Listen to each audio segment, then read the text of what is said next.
This is 99 Novels, a podcast by the International Anthony Burgess Foundation.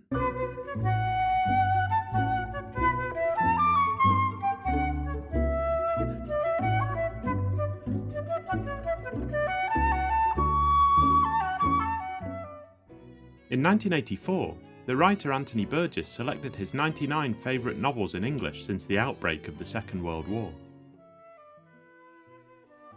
Never short of an opinion about books, Burgess's list is typically idiosyncratic and invites closer attention, so we've invited some of the leading scholars, critics and writers to tell us more about each of the 99 novels.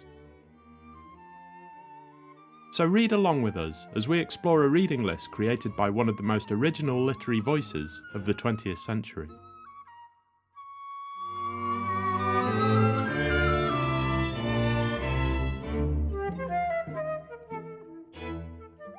In this episode, we're exploring the military satire of the Anti-Death League by Kingsley Amis, with writer and academic Andrew James.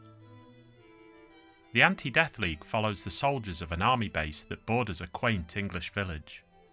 They're preparing for the mysterious Operation Apollo, but there may be spies in their midst. As the preparations progress, and the lives of the soldiers intersect with the inhabitants of the village, including a lustful aristocratic lady and a psychotherapist who may be more insane than his patients, Lieutenant James Churchill begins to question his purpose.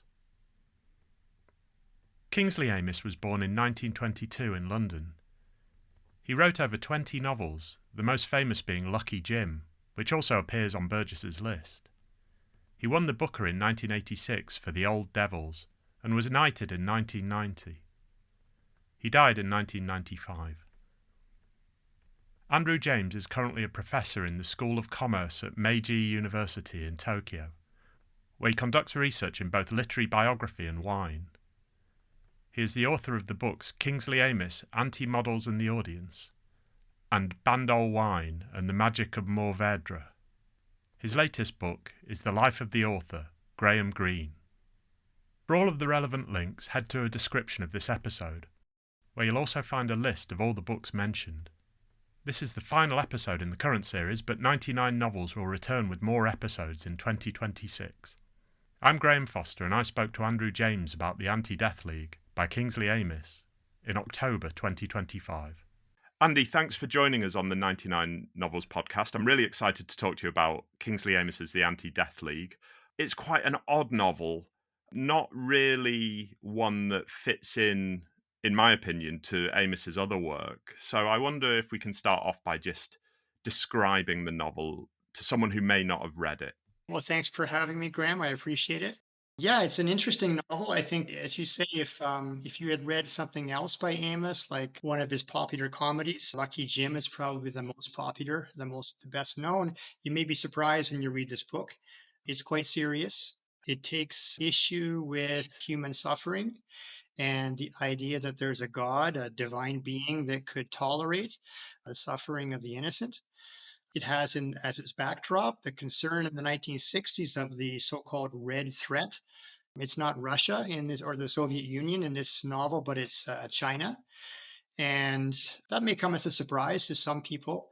If you really know about Amis, you wouldn't be that surprised because he had a lot of different interests. I'll get to that maybe later, but one of them was politics. So this novel basically takes the idea of there being a British military base where they're supposed to be conducting Operation Apollo, which is supposed testing. It appears to be testing of an atomic weapon, but later we find out that they're preparing some kind of a communicable disease, which will be passed on to the Chinese and will decimate them. Then we find out later that it's all kind of a hoax, that they just have tried to draw out the Chinese spies and get the Chinese spies to feed them this information about the coming epidemic, and then it will be passed on and the Chinese will retreat, so to speak. So it's really quite a serious spy novel. Amos keeps you in suspense throughout about what's going on and who the villain is, who the possible spy is. You also have a serious discussion about death and about mortality and Christianity. I mean, you have a military chaplain who is actually an atheist. This is Amos, loading the deck against Christianity. He didn't have very many good things to say about Christianity. So, what is recognizably Amos in the book is that you have a lot of his sort of verbal pyrotechnics, I guess you call them. He was quite a wordsmith. Occasionally, he will give you some comical scenes. Also, I think the novel is really interesting for the political background, the feeling of anxiety that was pervading British society in the 1960s. Yeah, it really shows a different side of Amos. He liked genre fiction. He wrote about science fiction. You may know about that. So, and he was very interested in politics. He also wrote a James Bond novel. So, yeah, this is the other side of Amos that may surprise people. Yeah, I think that's a good description of the novel. It is a serious novel. Thematically, it deals with some very, very big themes: religion, death, that sort of thing. But I do think you're right in saying that it does have the Amos trademark of humour in it. There is some quite wacky goings on around the fringes of the novel. And most notably, there's a mansion near the military base that is owned by a nymphomaniac lady with a capital L, who sees it as her job to service the soldiers on the military base, and they all go and queue up in a waiting room for her, which is quite a contrast to the more serious elements of the book, I think. Yeah, that's probably a bit of a wet dream for Amos. He had left his own wife and abandoned his family for Elizabeth Jane Howard, who would become his second wife, and he felt a lot of guilt over that. But he also felt like, why can't I just enjoy myself as much as possible, drink all I want, and have sex with who I want, and he was grappling with this feeling of like the strictures of society and what's expected of him as a responsible family man, and then this desire to drink as much as he wanted and fornicate as much as he wanted. And in some ways, I think he created that woman you described in the novel as a sort of splinter from his own imagination of what he might like to do. In the novel, I think there are a couple of things that are quite dated, and maybe we can talk about that, which sort of surround the main thematic heft of the narrative. And I think that's one of them. It perhaps doesn't fit with what we would expect to be in a novel these days, but perhaps we can talk about that a bit later. I mean, we've talked a little bit about the comedic aspect of it. So Burgess also selected Lucky Jim for his 99 novels, and we'll be doing an episode of that sometime along the line. We haven't done it yet. But Lucky Jim is perhaps Amos's most famous novel and what people know Amos for. I wonder if we can go into a bit more detail about how the Anti-Death League fits with Amos's career as a writer, how it fits with his other books, and if there are any differences or commonalities between this, which we've said has a serious core to it, and his more overtly humorous books. Yeah, I think, well, there's two things that occur to me. One is that I think Amos was not a very good writer when it came to writing about love.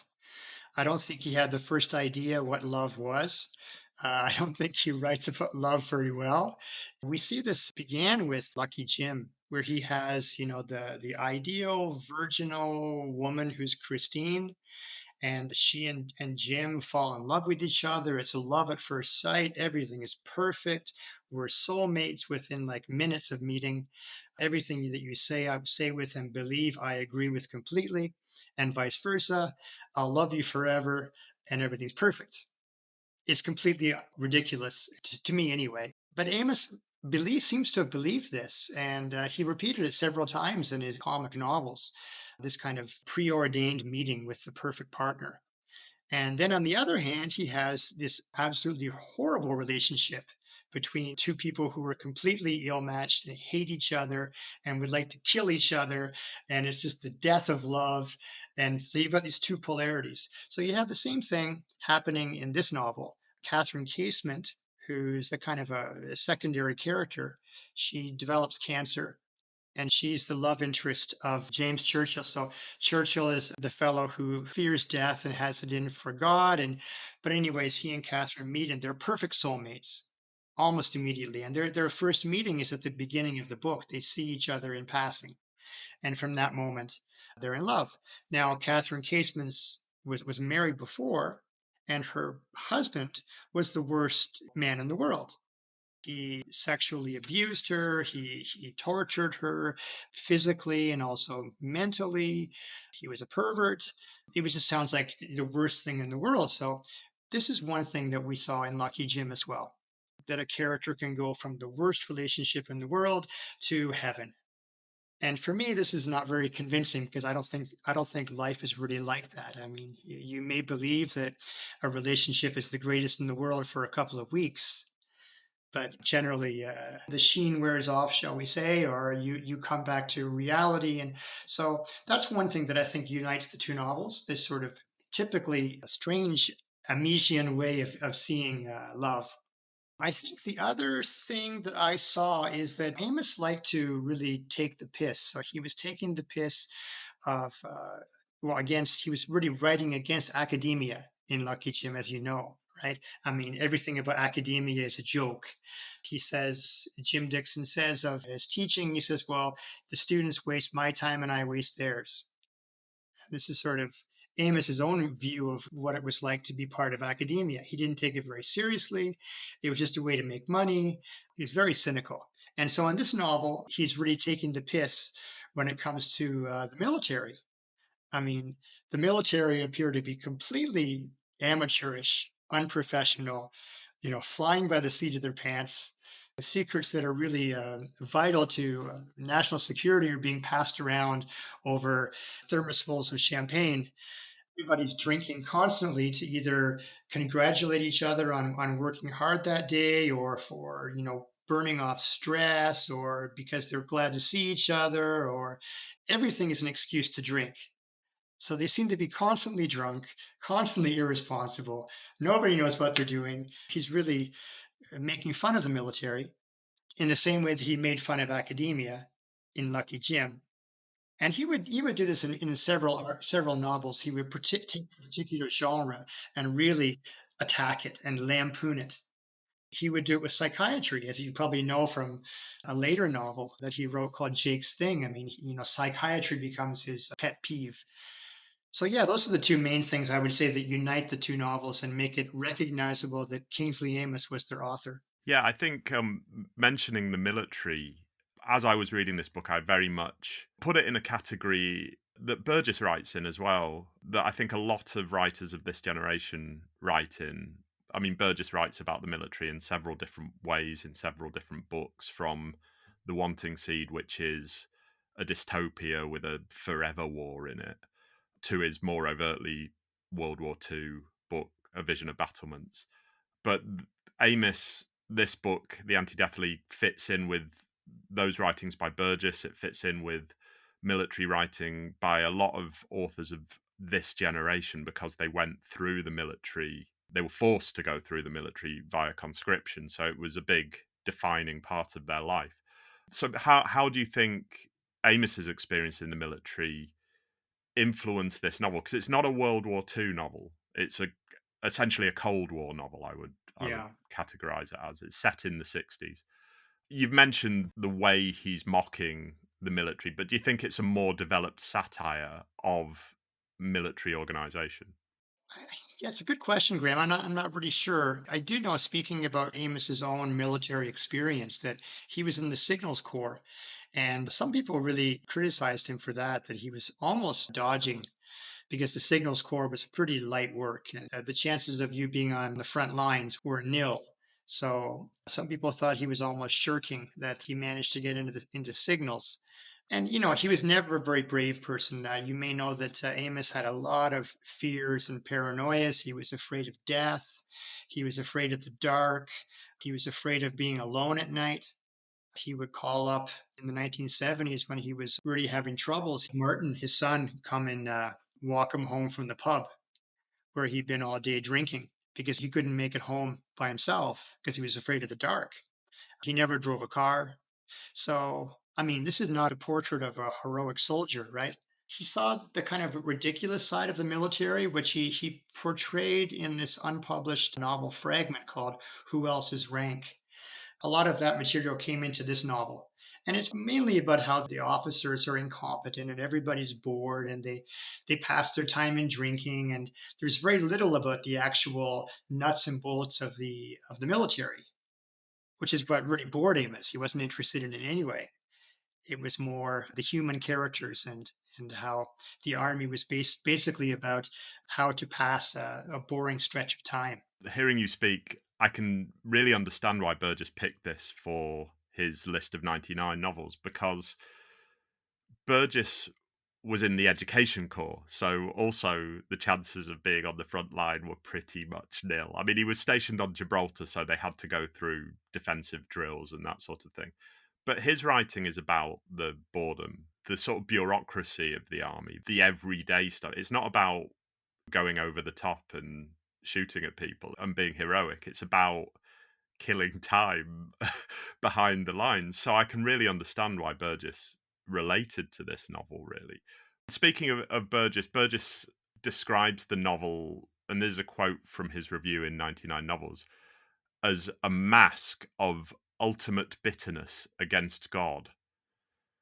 And Burgess had religion. He was raised a Catholic and he became a lapsed Catholic. He said at the age of 16 he gave up being a Catholic. I think he kind of struggles to come to terms with the implications of Amis's depiction of God as this great gangster figure. And that's a quote from Burgess's review, God, the great gangster. What do you think of Burgess's analysis of the religion in Amis's novel? And do you think Amis is saying something about religion, the role of religion specifically in British society? I think that Amos was angry about Christianity, like he was angry about any restriction on his ability to have as much fun as possible. I mean, he felt that Christianity was kind of this great myth that had been created to make people behave properly. It was another curb on his enthusiasm. And I think that's really the way he saw Christianity. And he also, it's kind of a contradiction because you see it in this novel. I mean, how can you be angry at God if you don't believe in God? And it's been said, I suppose, that nobody is a stronger believer than the atheist, the person who hates God.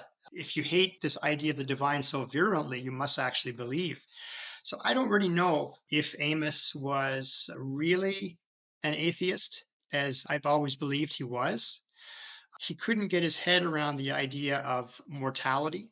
And he actually had a really good Australian psychiatrist friend who he began to see sort of on a friendly basis, but was actually helping him to deal with his various anxieties in the 60s and 70s.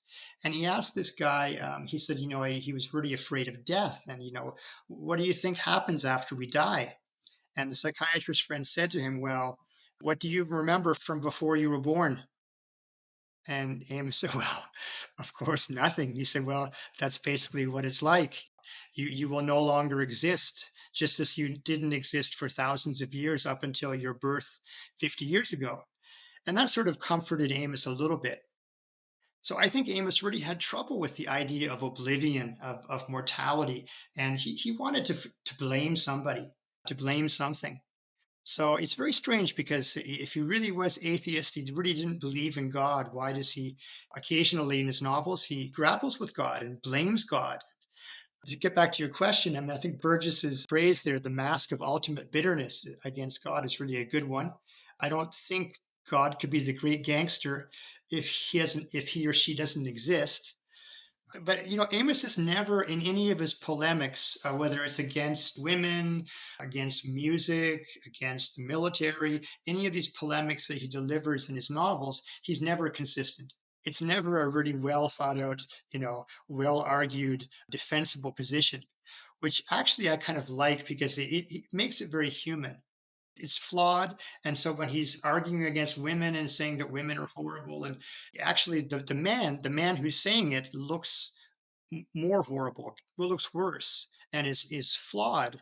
And you can see this person as an injured, weak human being, with all his foibles, rather than somebody who's prepared all his arguments and is condemning women to our horror. So that's kind of the way I see this depiction of God in the novel. I think the reason I asked that question, and the reason I think Burgess is kind of in the review is very short, but you can see Burgess trying to struggle with the meaning of what Amos is trying to say about religion, because it's not that clear in the novel. There is that sort of rage that you describe. It shows human weakness, and your comparison with the way he treats women in the novel in places, and also the way he treats homosexuality in the novel as well, which, I mean, perhaps we can talk about the more dated aspects of the novel. So there's a plot point where there's a psychiatrist who believes that everybody's problem is that they're latently homosexual. Men, women, it doesn't matter. And the way Amos writes about this is quite sort of, it's dated for sure, but he plays it for laughs in a way that actually shows he has no interest in that way of life or way of existence. As a comparison, I suppose Burgess wrote Earthly Powers, which has a gay narrator, but Burgess seems a lot more interested in what that means as a person, as a religious person. Yeah, well, it's really interesting. I mean, the homosexual aspect in the novel. I mean, we just mentioned that Hunter, one of the military figures, is gay, and he goes to a restaurant cruising. And of course, homosexuality, I think, was decriminalized. Homosexual activity was decriminalized in 1967. So it was right around the time this novel was being published. So it was quite a topic, I believe, at the time. And Amos was interested in that.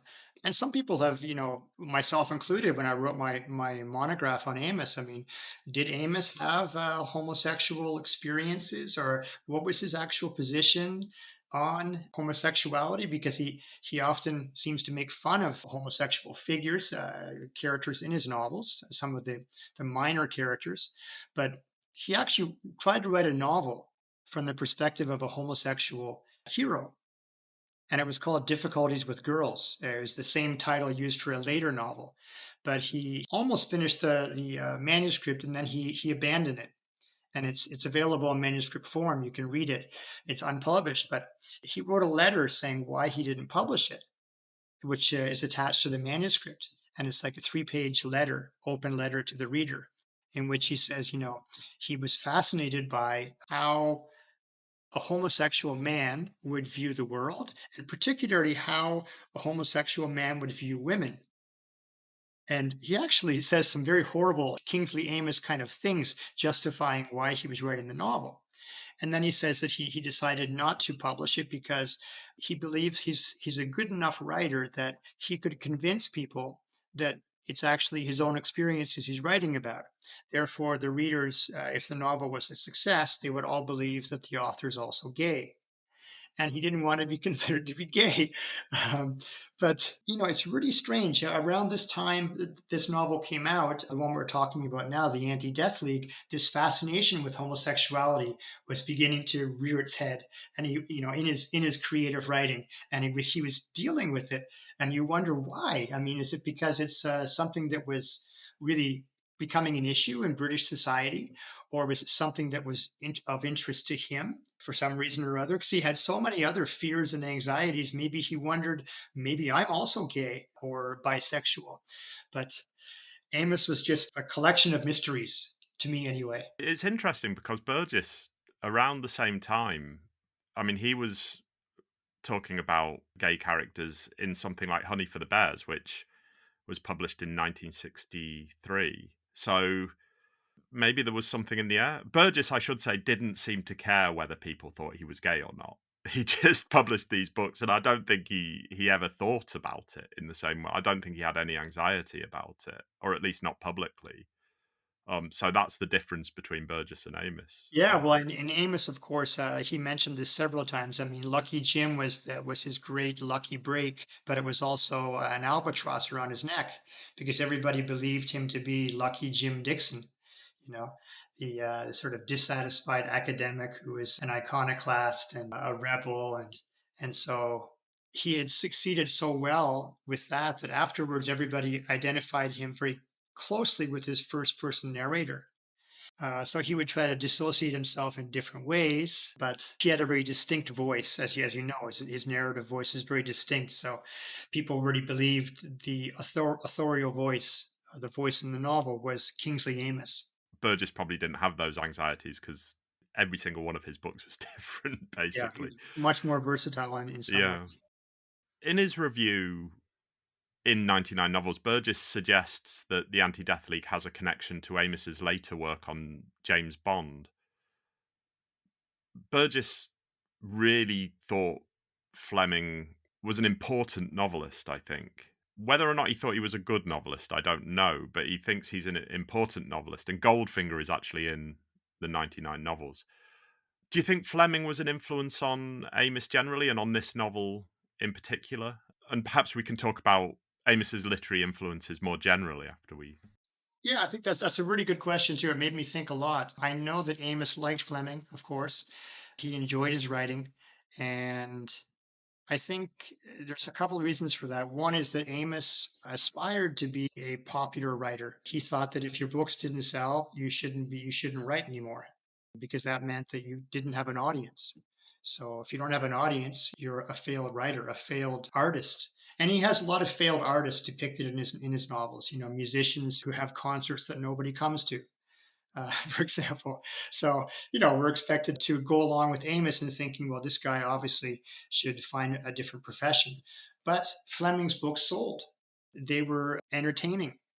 And so Amos also said, famously, he said that while Amos was writing, he would picture the reader in his mind and he would look for signs of boredom flicking across his face as he wrote. You know, so he was very, very concerned with being entertaining, the reader not being bored, and also with sales. And I think Fleming fulfills both of those criteria. I don't think Fleming influenced Amos at all because Amos was really a rare bird of novelists in that he really didn't have any lasting influences. He was influenced by modernist poets when he was an undergraduate in university. And then he reacted against that really virulently. I mean, Dylan Thomas became like the worst poet in the world. And he lampooned Dylan Thomas in his second novel, That Uncertain Feeling. He has this Welsh poet who speaks incomprehensible phrases and is supposed to be communing with the natural, but he's really just a fool. And this is basically Amos lampooning Dylan Thomas. So he reacted against modernism really violently. He was great friends with Philip Larkin, and Philip Larkin was his inner audience, the guy who helped him through writing Lucky Jim. He was the guy who read the manuscript and gave him really serious advice and helped him to fix it up. And then Larkin started spreading rumors around through their circle of friends that he had almost ghost written Lucky Jim. I don't believe that Kingsley could write a novel by himself. And so, what does Amos do? But in his second novel, he depicts a bored librarian, you know, and then the library is a hateful place. And of course, Larkin was a professional librarian who loved the library and loved his job and took it very seriously. And this was a novel in which he didn't ask for any help from Larkin and refused to consult him, even though Larkin asked to see drafts of it. So he, you know, shrugs off modernism and reacts against it. He shrugs off Larkin and never lets Larkin see another one of his works in manuscript form. And then next he would go on in this novel, his ideal writer or ideal audience is Elizabeth Jane Howard. He was writing for her, I would say, approval. You know, and she read the novel in draft as well. And then he'd react against her. So it wasn't so much, you know, a collection of literary influences, so much as it was personal ideal readers. He was a very strange man, but in some ways, I mean, that's why Amos's literature really doesn't resemble other people's writing. You don't see that he borrowed this from this writer or that, really he's kind of an original. It's really interesting that he would go on to write a James Bond novel, then in that case. When he was writing that James Bond novel, was he consciously trying to write like Fleming, or was he just writing like Kingsley Amis? Well, I think, he was asked to continue the franchise with this one because Fleming had just died. And so he agreed. And I think he read all of Fleming's novels. He knew how the James Bond character thought and acted, and he knew about Fleming's style. If you've read Colonel Sun, probably you can see that it is distinctly in the James Bond vein. But the difference is, for me, Amos has these preoccupations with language and he judges characters by the way they speak. So this is not part of Ian Fleming's world at all. Colonel Sun takes place in Greece, and you have some Greeks, you have German war criminals, you have Russians, and you have a Chinese. And everybody, of course, is communicating in English. And Amos shows what kind of a person each one of them is by the way that they garble the English language. Colonel Sun is this really nefarious, horribly fiendish Chinese spy, and he speaks perfect English, but he gets some of his idioms wrong, and it seems unnatural.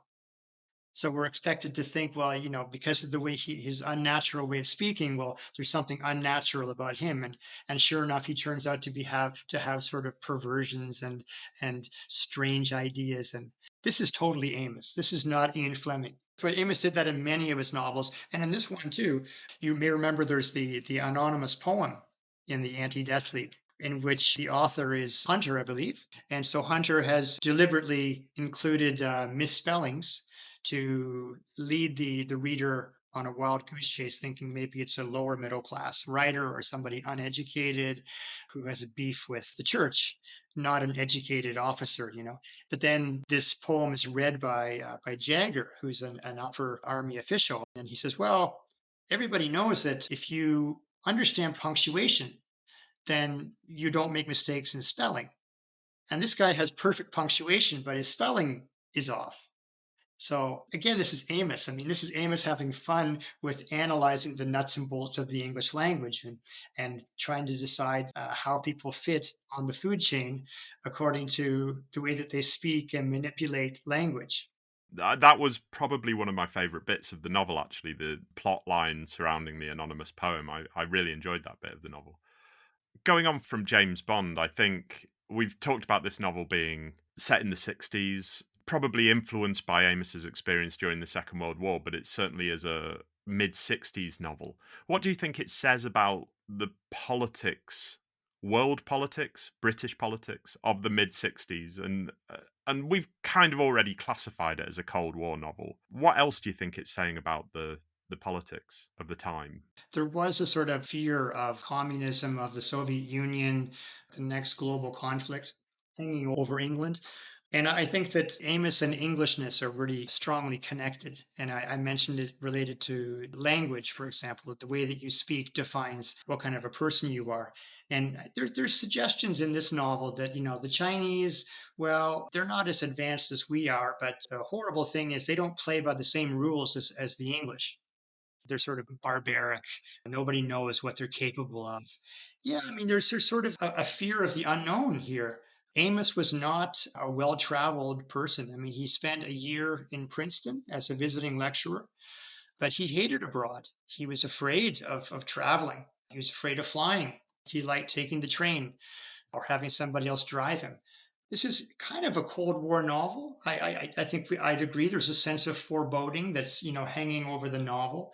There's this fear of communism, and I think it's interesting because Amos, you may know, began as a member of the Communist Party at Oxford. He joined the Communist Party, and he was a supporter of labor early in his career. Lucky Jim Dixon famously said his only political comment that was completely blown up from the novel was, he said, if one man has 10 buns and another man has only one, I think it's only right that you take a couple of buns from the man who has 10 and give them to the other one. And so this was interpreted as, well, he's a socialist, right? But really, we go from seeing Amos as an impoverished university lecturer with nothing to lose to being a famous novelist with some money who's in protect mode, protecting what he has. So that's the way I see his sort of veering towards the right.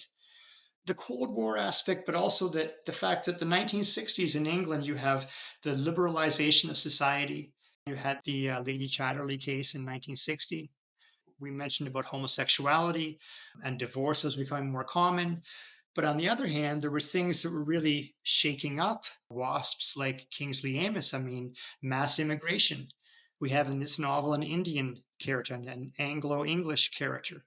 And Amos would become quite disturbed by the fact that in his London, in his section of London, there was suddenly a larger and larger influx of West Indians and Indians, and the fabric of society was changing. And these people didn't have the same values that he had grown up thinking were the core of English society. So to answer the question, I'm sorry to get off topic, but I see that the Cold War aspect, but I also just see Amos becoming uncomfortable about his position in the world.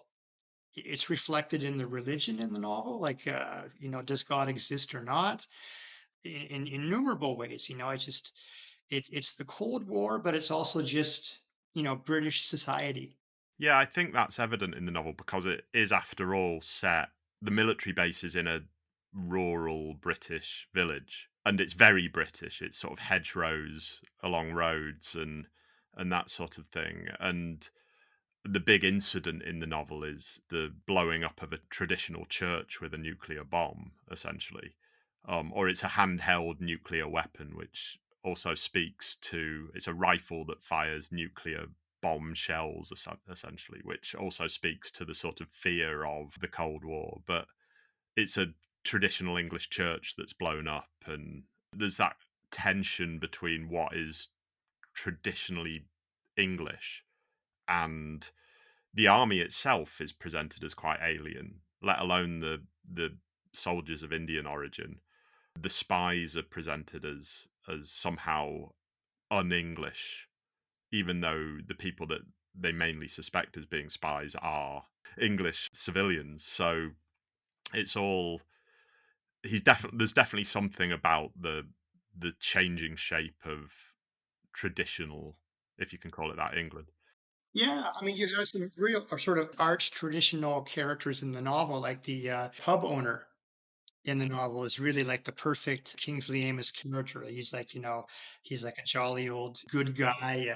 Everybody loves him, and he's a man's man. He gives you a free drink now and again, and he says all the right things, and he's the perfect publican, right? And then you have Hunter, this homosexual who goes cruising to the local restaurant, and he sees like a waiter who might also be gay, and he makes eye contact. And I mean, the publican reassured Amos. This sort of coming out of homosexuals and it's now okay to declare yourself probably made him a little uneasy. So he's depicting both sides of the society that he knew and liked and felt comfortable with, and then this other one that's kind of forcing him out of his comfort zone. Although he doesn't have the same reaction against a traditional aristocratic lady essentially prostituting Oh, that's herself to the great. army. He's into that. Well, I mean, he was never consistent at the best of times. I wonder if we can talk. I mean, this is probably quite a thorny issue, or could possibly be a thorny issue. What do you think Amos's legacy is today, and do you see any of his influence in people that are writing novels today? I mean, I know he's not as widely read as he used to be, but is his influence evident? Yeah, I mean, I think that was a great question and one that I really enjoyed pondering, Graham, because I think his legacy, of course, was Martin Amis, his son. If we talk about, say, Clockwork Orange, just for a second, and the connection of Clockwork Orange with Martin Amis and with Kingsley and Burgess, I think that what I had noted was that Kingsley called A Clockwork Orange a fine farrago of outrageousness in his very brief 1962 review in The Observer, but he essentially refused to take it seriously. I mean, Amos could be quite dismissive in his book reviews, but he called it a curiosity. and he felt kind of squeamish about the rape scene. He mentioned that as well. Now, Martin, on the other hand, I'm sure you know, he wrote a foreword to Clockwork Orange, right? And he took it very seriously. And I think it doesn't surprise us because we see that, Martin was very interested in these sociopathic characters, these people who just do evil, do really bad things. There's of course a consideration of why they do those bad things, but it's not a sort of a moral discussion. It's just that evil exists and it's just depicted as part of life. And I think that was something that Burgess did very well in Clockwork Orange as well. And it really intrigued Martin. So I think Martin took a lot of things from Kingsley, especially this sort of verbal playfulness. Martin Amis probably has, to me, the best command of the English language of anybody outside of Christopher Hitchens. The way that he can write some really marvelous sentences, scenes, just perfectly tight, and much tighter prose than Kingsley. Kingsley was a little bit lazy, and sometimes he has sentences that sort of turn back on themselves and confuse you. And, it's like, what is he describing here? And you have to, read it twice and, oh, okay, I get it. But with Martin, it's always crystal clear. So I think Martin is his legacy. Martin picked up on a lot of the things that Kingsley was writing about. And whereas Kingsley would be really disturbed about the changes in his society in London in the 1970s and what was happening with contemporary society and how young people were all going off the rails, Martin just accepted it and embraced it and multiplied it by 100, and then created these wonderful, outrageous novels. And I think he mentions also in this foreword, Martin Amis does, that Burgess had talked about A novelists and B novelists in Joy's Prick, I think it's called, right? That's right, yeah. And he said that A novelists are interested in plot, character, the sort of traditional storytelling, and B are interested in wordplay.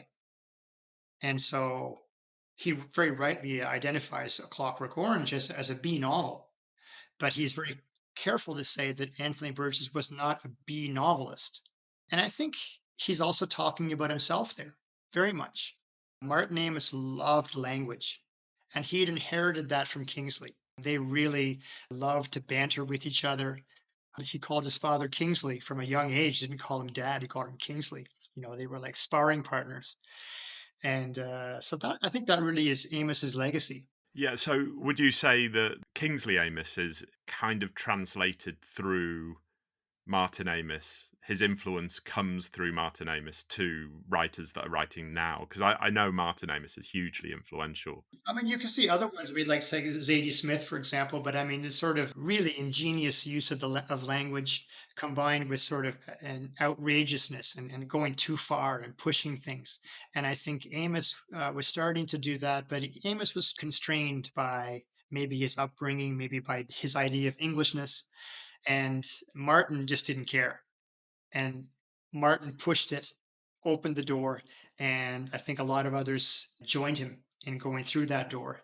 So, yeah, the 1970s and 80s British novelists who just didn't care and wrote outrageous things, but did it really with a high degree of verbal ingenuity. It's a really interesting way of looking at it, because I don't think it's unfair to say that Kingsley Amis isn't read that much today. Do you think any of Amis has reached canonical status? No, I mean, I think he's almost become like an embarrassment. I think that it would be quite difficult to teach him in a course. I don't know how you would present it. There are just too many things in the novels that could set some people off. And I think we're so sensitized now to reading literature through the lens of today. It speaks directly to me in this moment, whereas we should be looking at it as sort of a cultural artifact. Is the way that I try to understand how the person who wrote it was thinking at the time, not looking back on it 20 years or 50 years later and saying, oh, this is reprehensible because they shouldn't have written this, or they shouldn't have talked about this. But I think right now in the universities, it's very difficult. It was very almost impossible to teach Amos or to teach Philip Larkin, for example. This is a question that we ask everybody, our final question. If you could add a 100th novel to Burgess's list, as he invites you to do in the introduction to 99 novels, what would it be and why?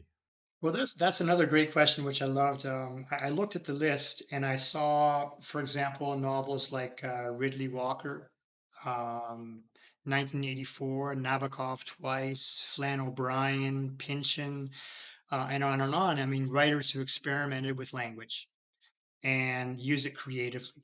And so, I mean, you could call them verbal novelists, perhaps, novelists who were intrigued by, what and how we speak.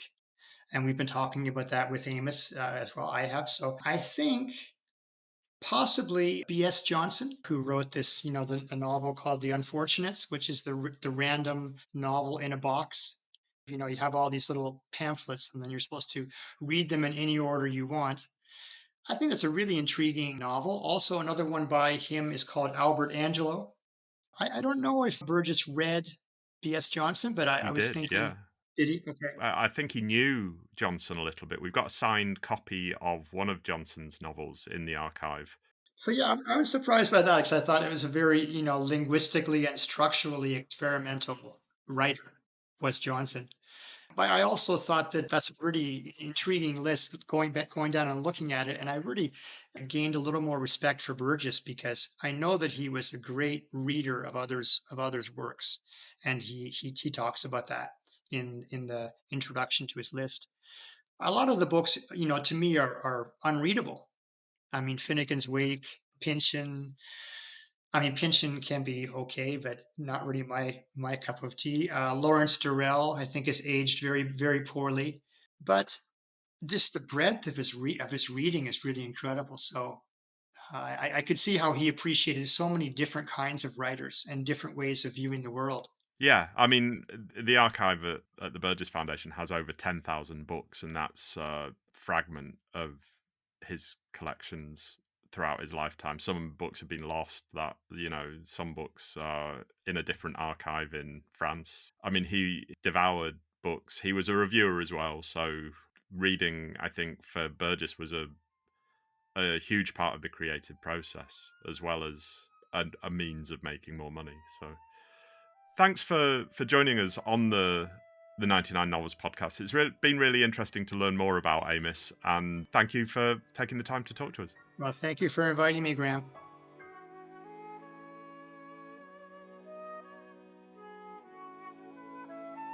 You've been listening to 99 Novels, a podcast by the International Anthony Burgess Foundation. Kingsley Amis, Anti-Models and the Audience by Andrew James, is available now. For more information about Anthony Burgess and the work of the Burgess Foundation, visit anthonyburgess.org.